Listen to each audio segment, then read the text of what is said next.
Hello friends, welcome to all of you in my YouTube channel. तो आज हम लोग डिस्कस करने वाले हैं न्यूटन लॉ ऑफ मोशन के न्यूमेरिकल सॉल्व के बारे में। मतलब जो न्यूमेरिकल्स होते हैं न्यूटन ऑफ मोशन में सॉल्व करने वाले हैं, और ख़ासकर जो पुली और ब्लॉक प्रॉब्लम्स होते हैं, पुली ब्लॉक प्रॉब्लम्स, वेज प्रॉब्लम्स। ये वेज है ये फिक्स्ड है। इस क्वेश्चन के बारे में हम देखते हैं इसको मतलब कैसे सॉल्व कर सकते हैं। तो आपके पास तो बहुत सारे मेथड्स होंगे इसको सॉल्व करने के लिए, like Newton's law, second law जो आपको पता है, net force equal to m a, वो विच मतलब साइड एक्शंस में उसको अप्लाई करके, इस डायरेक्शन में इस डायरेक्शन में अप्लाई करके, और टेंशन का एक्सेलरेशन का इक्वेशन लिख करके और उसको सॉल्व करेंगे तो आंसर आ जाएगा आपका। बट उसमें क्या है कि प्रॉब्लम होता है, जैसे इसका एक्सेलरेशन ये तो आपको पता चल जाएगा कांस्टेंट रिलेशन से, और इसके बारे में मैं डिस्कस करूँगा ये होता क्या है। मैं इसको और बच्चों को क्या प्रॉब्लम होगा कि जो टेंशन है, इसमें टेंशन, इसमें टेंशन, इसमें टेंशन, इसमें टेंशन, इसमें प्रॉब्लम हो जाता है कि टेंशन कैसे और इक्वेशन कैसे लिखेंगे, साइन कन्वीनियंस जो है कि मतलब किधर पॉजिटिव किधर नेगेटिव, इसमें प्रॉब्लम हो जाता है। तो हम एक दूसरा मेथड कह सकते हैं या फिर उसको ट्रिक बोल सकते हैं, इसके बारे में हम अभी बात करने वाले हैं, फिर जिसके सहायता से हम अभी क्वेश्चन को सॉल्व करेंगे, इस क्वेश्चन को सॉल्व करेंगे। और इसके जैसे आप बहुत सारे क्वेश्चन को सॉल्व कर सकते हो न्यूटन ऑफ मोशन में, एग्जाम में भी सॉल्व कर सकते हो। बहुत हेल्पफुल होगा ये, मतलब कम टाइम में आप इसको सॉल्व कर सकते हैं, पहली बात। बट इसके लिए एक कंडीशन है कि आपको जो है वर्क एनर्जी पावर आना चाहिए, और उसमें एक टीएमई कंजर्वेशन होता है, टोटल मैकेनिकल एनर्जी कंजर्वेशन, जिसमें मतलब होता है कि potential energy plus kinetic energy equal to constant. उसके हिसाब से होता है कि change in potential energy plus change in kinetic energy equal to 0। या फिर एक पार्टिकल के लिए ये वर्क एनर्जी थ्योरम आप पढ़ते हो, तो उसमें आप पढ़ते हो कि टोटल जो वर्क डन है, total work done on a particle equal to change in kinetic energy.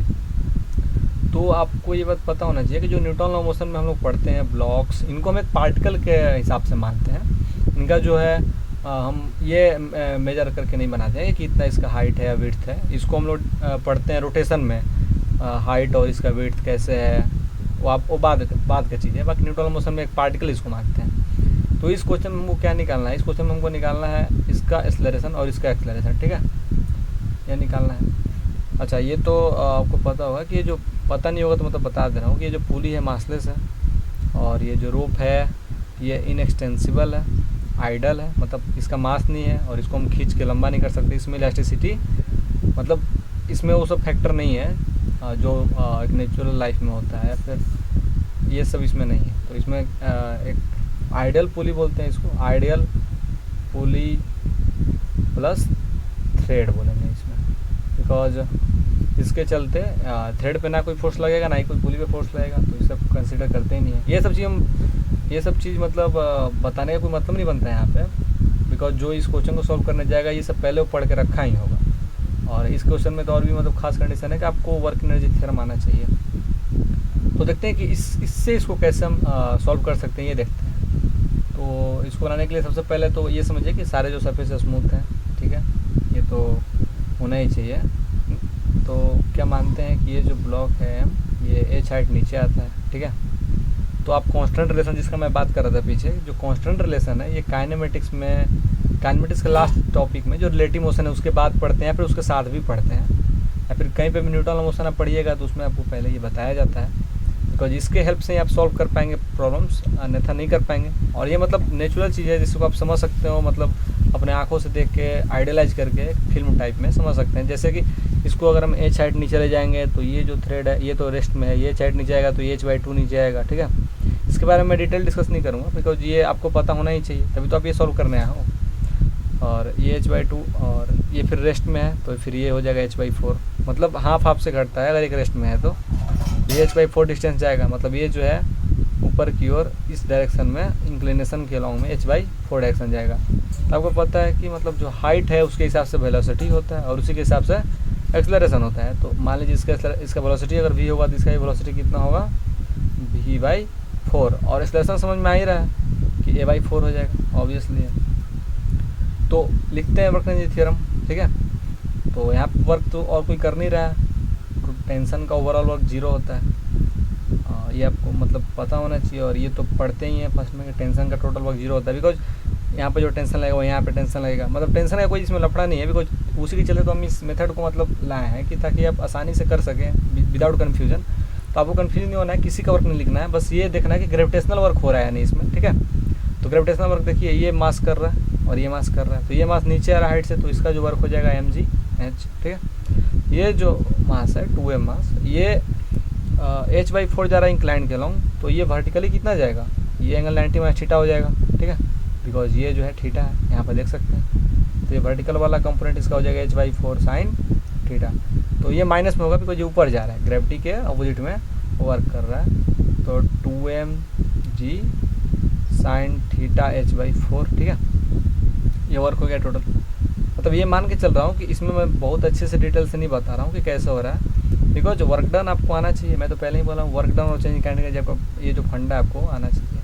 अच्छा, चेंज इन काइनेटिक एनर्जी देखते हैं। तो इनिशियली ये सिस्टम जो है रेस्ट में मान के चलते हैं, और कुछ टाइम बाद इसका वेलोसिटी v हो गया, इसका v/4 हो गया, तो इसका जो वेलोसिटी v हो गया तो हाफ mv², ठीक है, ये पता हुआ काइनेटिक एनर्जी। और इनिशियल तो इसका 0 है, तो फाइनल काइनेटिक एनर्जी दोनों का लिख लेते हैं हम। इसका हाफ mv² प्लस इसका हो जाएगा हाफ 2m इंटू v, कितना है इसका v/4 का होल स्क्वायर, और माइनस 0 बिकॉज दोनों का 0 था, 0 + 0 लिख देते हैं, ठीक है, 0 + 0। अब इसको देखिए mgh को कॉमन लीजिए आप, तो यहाँ से 2 2 कट जाएगा, तो ये आ जाएगा 2 माइनस साइन थीटा/2, ठीक है। अच्छा, यहाँ पे जो कंसेप्ट है वो कौन सा मतलब कंसेप्ट है जिसके हिसाब से आप वर्क एनर्जी पावर या पढ़ते हो, या फिर वर्क डन का कंसेप्ट लगा के आप न्यूटन मोशन के क्वेश्चन को सॉल्व कर दे रहे हो, वो कौन सा कंसेप्ट है जो दोनों को कनेक्ट कर रहा है।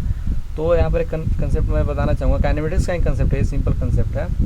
आपको पता होगा v² = u² + 2s होता है फॉर स्ट्रेट लाइन मोशन, कि कोई पार्टिकल अगर स्ट्रेट लाइन मोशन कर रहा है, कांस्टेंट एक्सेलरेशन है, तो ये उस पर एप्लीकेबल होता है, ठीक है। तो ये जो ब्लॉक है ये स्ट्रेट लाइन ही मोशन कर रहा है, ठीक है, ये भी कर रहा है, और एक्सेलरेशन कांस्टेंट ही मान के चलते हैं इसमें हम।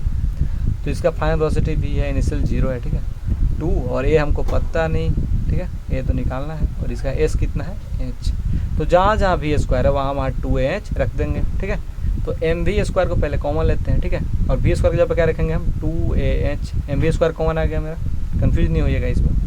यहाँ पर 1/2 है, ठीक है, यहाँ पर क्या है 2/2 इंटू 1/16, ठीक है, बाकी तो इधर 0 ही है, -0, उसको लिखने का कोई मतलब नहीं बनता। तो देखिए mgh 2 माइनस साइन थीटा/2 हो गया, ठीक है, और mh, ठीक है, और यहाँ पर 2a तो है ही, उसको घटा दीजिए, ये 1/2 + 1/16 कितना हो जाएगा, ये हो जाएगा आपका 9/16, ये कट गया 8 से और ये कट गया 4 से। तो आप देख रहे हो कि मतलब जो एक्सेलरेशन है यहाँ से आ गया, कितना आ गया 4/9, ये 9 इधर आ गया, 2 minus sine theta times g। तो ये आपका आंसर ए आ गया, ठीक है। और इसी के हिसाब से आप जो है एडस भी निकाल सकते हो a/4 से, ठीक है, दोनों का एक्सेलरेशन आ गया। तो आई होप कि आपको ये समझ में आया होगा। और पहली बार मैं कर रहा हूँ तो बाकी सारी चीज़ें जो बताया हूँ, बताने का मतलब नहीं बनता है, बट ये है कि जो पहली बार भी पढ़ रहा है तो समझ सकता है कि अगर मैं आगे पढ़ूंगा वर्क एनर्जी थ्योरम या फिर वर्क डन वाला ये कंसेप्ट पढ़ूंगा तो उसको अप्लाई कैसे करूँगा, ये मतलब इसके लिए मैंने ये बताया। तो आई होप कि आपको ये बनाने में बहुत ही मतलब आसानी होगा। जब आप ये सब पढ़ लीजिएगा तो न्यूटन मोशन के क्वेश्चन बनाने में बहुत आसानी होगा, खासकर ऐसे क्वेश्चंस में। तो थैंक यू सो मच।